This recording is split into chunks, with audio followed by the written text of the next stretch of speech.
محترم خواتین و حضرات اور پیارے دوستوں، السلام علیکم۔ دنیا کی تاریخ میں بہت سے واقعات ایسے ہیں کہ جن کو پڑھ کر انسان حیران ہو جاتا ہے۔ اس طرح سے انسان کو سوچنے کے نئے طریقے بھی ملتے ہیں۔ زمین پر موجود ایک ملک کی کہانی بھی کچھ ایسی ہی ہے۔ وہ ملک ہے افغانستان، جو کہ دنیا کے سپر پاورز کی قبرستان کے طور پر مشہور ہے۔ تو آج کا ہمارا ڈاکومنٹری لیکچر ہے دی افغانستان's paradox, A journey from 1839 to 2021۔ ہم امید کرتے ہیں کہ آپ کو ہماری یہ کوشش پسند آئے گی۔ تو آئیے چلتے ہیں تاریخ کے سفر میں اور اس سے سیکھنے کی کوشش کرتے ہیں۔ دوستوں، محترم حسن نثار صاحب ایک بہت خوبصورت بات کرتے ہیں کہ جو لوگ تاریخ سے سبق حاصل نہیں کرتے، تاریخ انہیں سبق سکھا دیتی ہے۔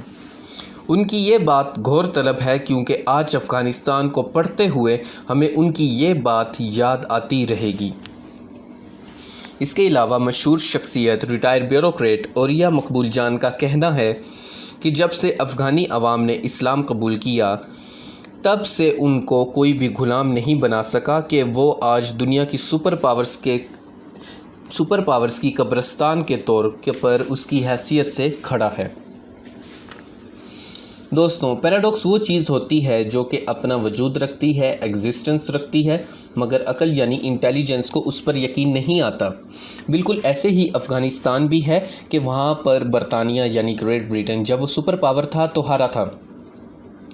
پھر وہاں روس یعنی سوویت یونین ہارا تھا۔ اس کے بعد حال ہی میں امریکہ نے بھی وہاں سے شکست کھائی ہے اور طالبان نے بھی فتح کا جشن منایا ہے۔ اس لیے ہم نے اپنی اس ڈاکومنٹری کو دی افغان پیراڈاکس کا نام دیا ہے۔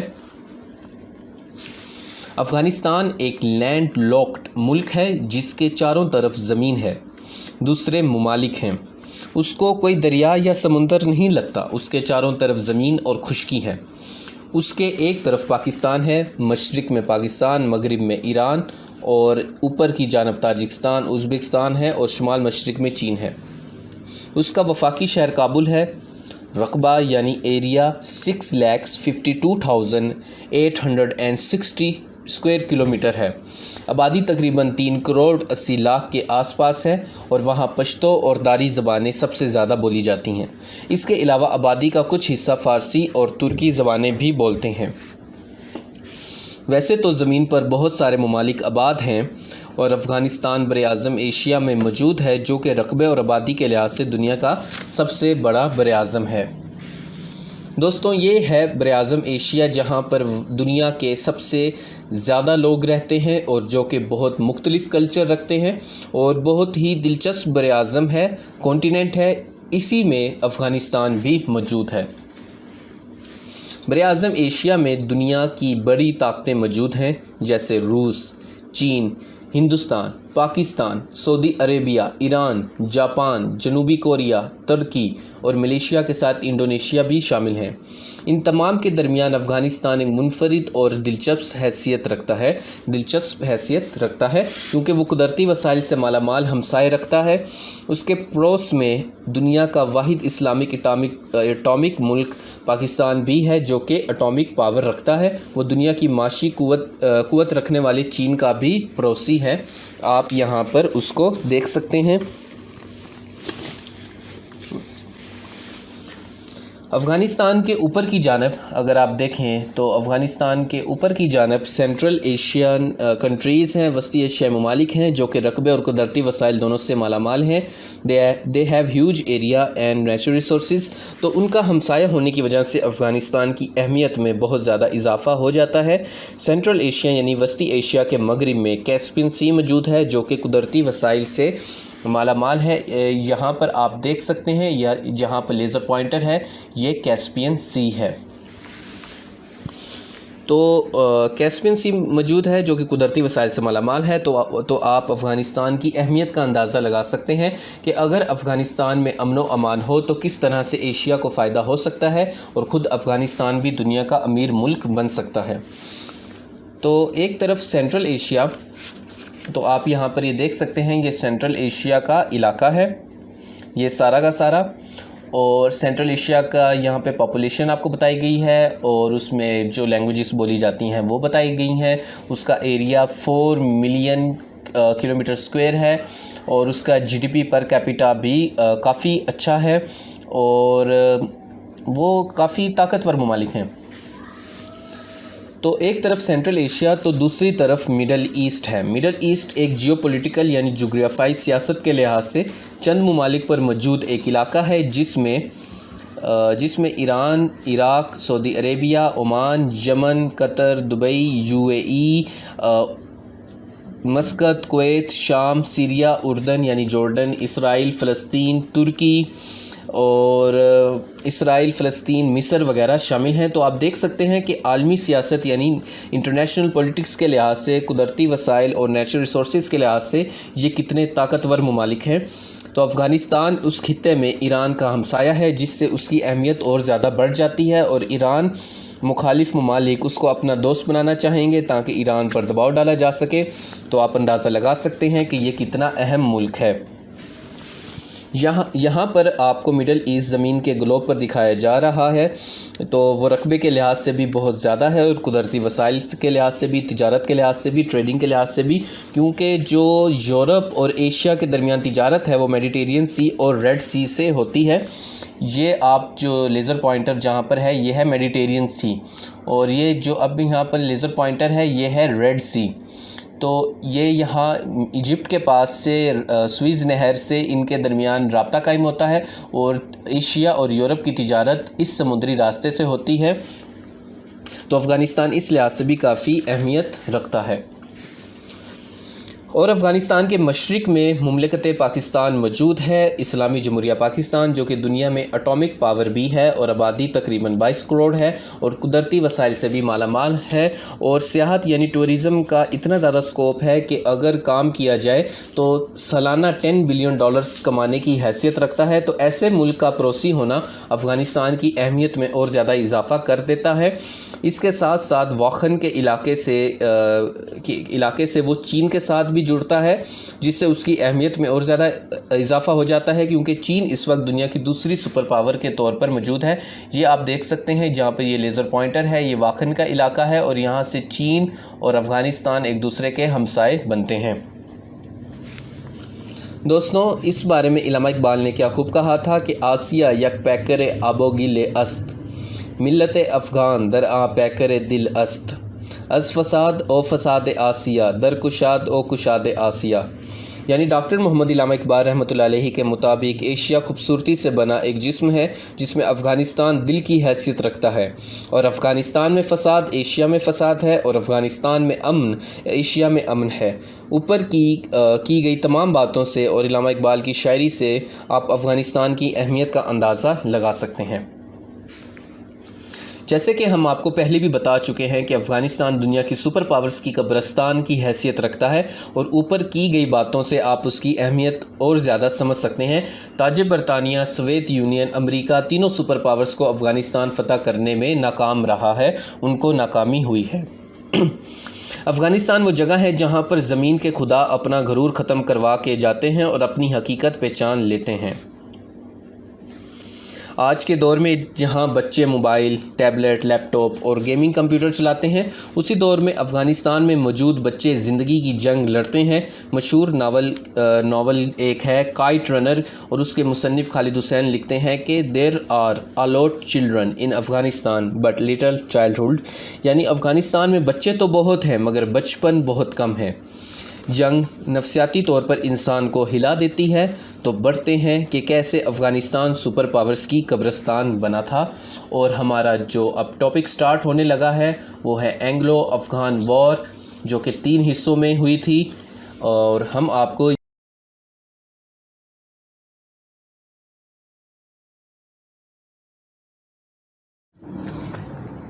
ڈیئر اسٹوڈنٹس، پیارے دوستوں، السلام علیکم۔ میں امید کرتا ہوں کہ آپ اور آپ کے گھر والے خیریت سے ہوں گے۔ دا افغانستان's paradox a journey from 1839 to 2021 کا آج ہم آپ کو ایپیسوڈ نمبر 2 کے اندر اینگلو افغان وار پڑھا رہے ہیں۔ اینگلو افغان وار جو کہ 1839 سے 1842 پھر 1878 سے 1880 اور پھر آخری 1999 میں لڑی گئی تھی۔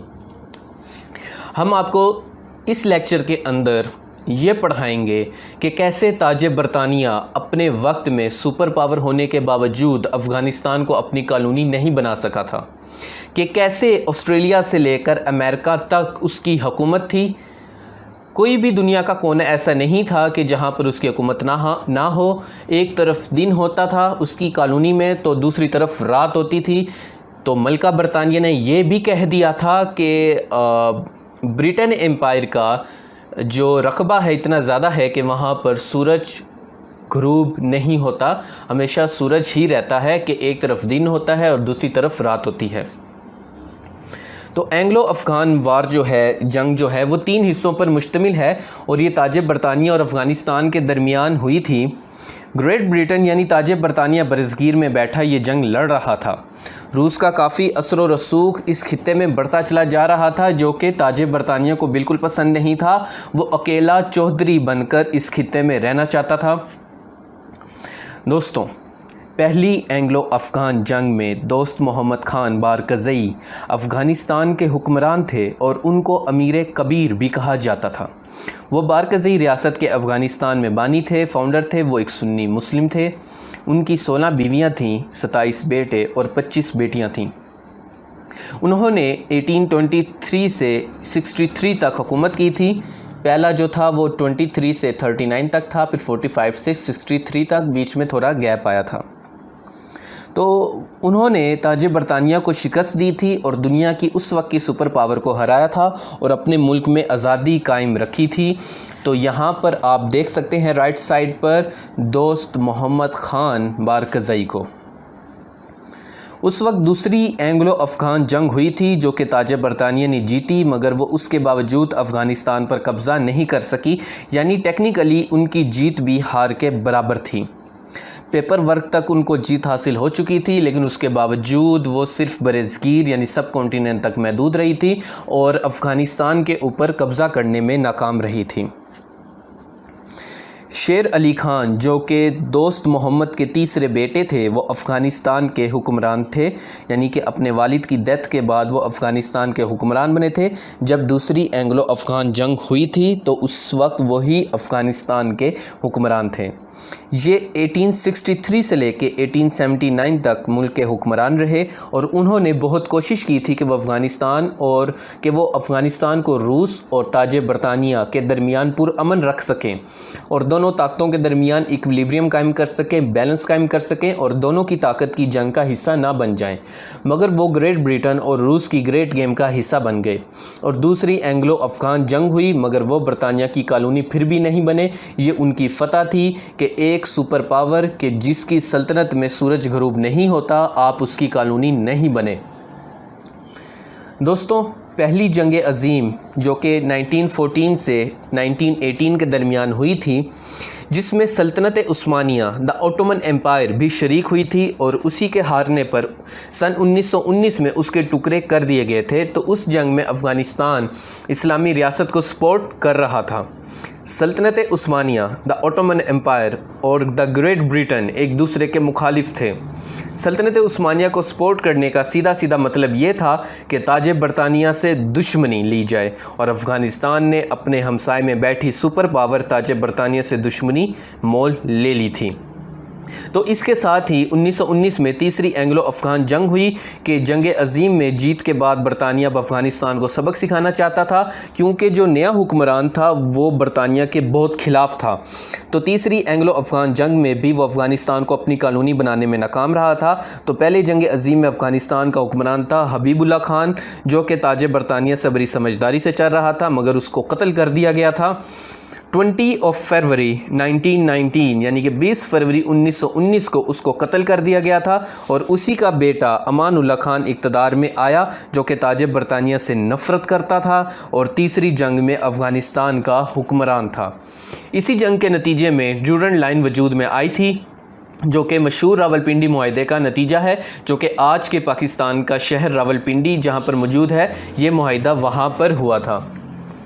پیارے دوستوں، تاریخ اپنے اندر سبق رکھتی ہے اور آپ کو حسن نثار صاحب کی وہ بات یاد ہوگی جو ہم نے آپ کو شروع میں کہی تھی کہ جو لوگ تاریخ سے سبق حاصل نہیں کرتے، تاریخ انہیں سبق سکھا دیتی ہے۔ تو آپ دیکھ سکتے ہیں کہ تاج برطانیہ 1877 تک کس طرح سے 3 براعظموں پر حکومت کرتا تھا اور کتنا طاقتور تھا، جو کہ 1913 تک 1913 تک بہت محدود ہو گئی تھی اور بعد میں 1919 میں اس کے ٹکڑے کر دیے گئے تھے۔ پہلی جنگ عظیم میں فرانس، برطانیہ، Austria Hungary empire, Austria Hungary سلطنت یعنی، اور اٹلی اکٹھے تھے اور باقی جو تھے وہ دوسری طرف تھے۔ آپ دیکھ سکتے ہیں کہ تاج برطانیہ نے وہ دور بھی دیکھا ہے کہ جب اس کی حکومت میں سورج غروب نہیں ہوتا تھا۔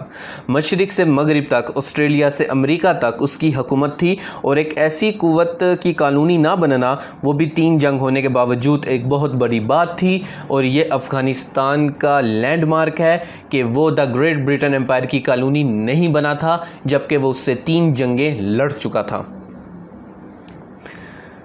رائٹ سائڈ پر آپ دیکھ سکتے ہیں جہاں پر اس وقت یہ لیزر پوائنٹر ہے، آپ یہاں دیکھ سکتے ہیں کہ یہ ہیں امیر امان اللہ خان، یہ بیٹے تھے ان کے امیر حبیب اللہ خان کے، اور امیر حبیب اللہ خان کے بعد امیر امان اللہ خان حکمران بنے تھے، برطانیہ سے نفرت کرتے تھے۔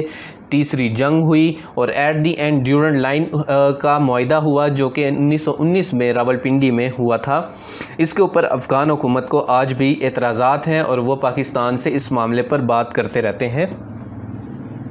دوستوں، اب جو آپ کو یہاں پر دکھایا جا رہا ہے کہ آپ کو یہاں پر ڈیورنڈ لائن دکھائی گئی ہے جو کہ آج بھی افغانستان اور پاکستان کے درمیان بارڈر کے طور پر موجود ہے، اور اس کے اوپر افغان حکومت کو اعتراضات بھی ہیں، اور آپ یہ دیکھ سکتے ہیں کہ یہاں سے لے کر یہ اوپر یہ واکھن وغیرہ کے علاقے تک تو یہ ساری ڈیورنڈ لائن ہے جو کہ افغانستان اور پاکستان کے درمیان بارڈر ہے۔ دوستوں، ہم آپ کو انویژن آف سوویت یونین یعنی انویژن آف رشیا پڑھائیں گے، اور آپ کو یہ بھی پڑھائیں گے کہ کیسے افغانستان کولڈ وار کا حصہ بنا تھا، لیکن نیکسٹ ایپیسوڈ میں دا افغانستان پیراڈوکس کے اگلے ایپیسوڈ میں، اگلے چیپٹر میں۔ تو چینل پر بار بار آنے کے لیے، ویڈیوز دیکھنے کے لیے آپ سبھی لوگوں کا بہت بہت شکریہ۔ ان ایپیسوڈز کو مس مت کیجئے گا، کیونکہ ہم آپ کو اس طرح سے پڑھا رہے ہیں کہ اگر آپ نے یہ پوری سیریز دیکھ لی تو اس کے بعد آپ کو پتہ چل جائے گا کہ افغانستان کیا ہے، اس کی تاریخ کیا ہے، اور اس کو کس طریقے سے ہم ڈیل کر سکتے ہیں۔ تو چینل پر بار بار آنے کے لیے اور ویڈیوز دیکھنے کے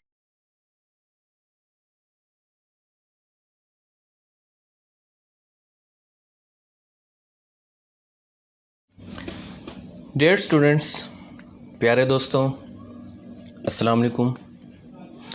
دا افغانستان's paradox, a journey from 1839 to 2021 کا ایپیسوڈ نمبر 3 ہم سٹڈی کرنے جا رہے ہیں۔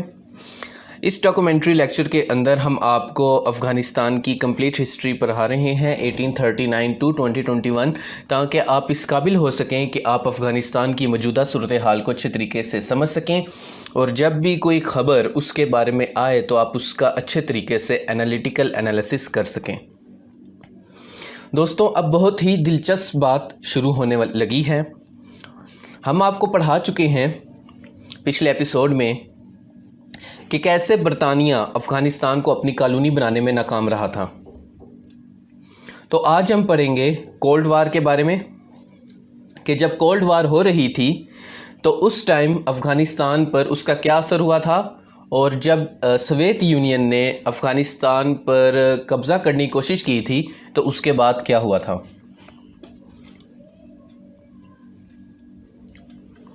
پہلی جنگ عظیم کے بعد جرمنی میں ہٹلر نے دن رات محنت کر کے خود کو سیاسی طور پر مضبوط کیا اور جرمنی کا حکمران بن گیا تھا۔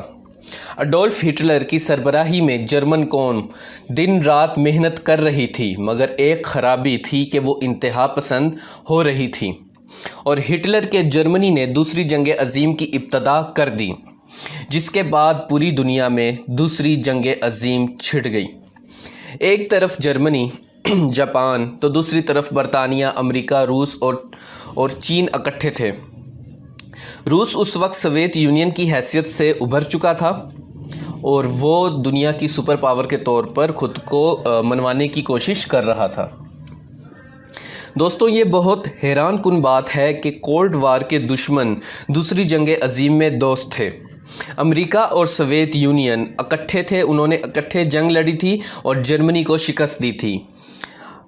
اب دیکھ سکتے ہیں کہ ایک طرف جرمنی، اٹلی اور جاپان تھے اور دوسری طرف امریکہ، برطانیہ، سوویت یونین اور فرانس کے ساتھ تاج برطانیہ بھی تھا۔ دوستوں، کہنے کو وہ سرد جنگ تھی، مگر خون اور خوفناک درد بھری کہانیوں سے بھری جنگ تھی، جو کہ بالکل بھی سرد نہیں تھی بلکہ خون سے بھری پڑی تھی۔ دوسری جنگ عظیم کے بعد تاج برطانیہ سکڑتا چلا گیا اور آخر کار صرف England, Scotland, Wales, north Ireland تک محدود رہ گیا تھا، جو کہ آج کا UK ہے، یونائٹڈ کنگڈم ہے۔ تو دنیا میں اس وقت صرف دو طاقتور ملک بچے تھے، جن میں ایک امریکہ اور دوسرا سوویت یونین ہے۔ امریکہ اور سوویت یونین میں ایک سپر پاور بننے کی جو جنگ کو ہم سٹڈی کر رہے ہیں، اسی کو کولڈ وار کہتے ہیں، اور وہ کیسے افغانستان میں آئی ہم اس کو بھی سٹڈی کریں گے کہ ایک طرف امریکہ کا کیپٹلزم تھا اور دوسری طرف روس کا کمیونزم تھا۔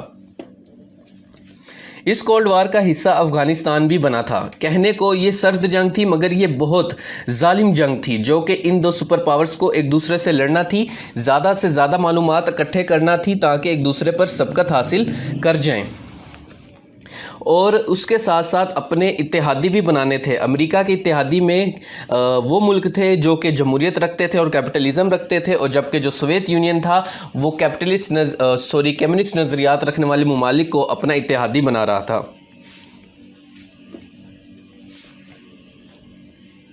دو طاقتیں اپنے اپنے اتحادیوں کے ساتھ آمنے سامنے کھڑی تھیں، ایک طرف سوویت یونین، دوسری طرف امریکہ اور اس کے اتحادی تھے۔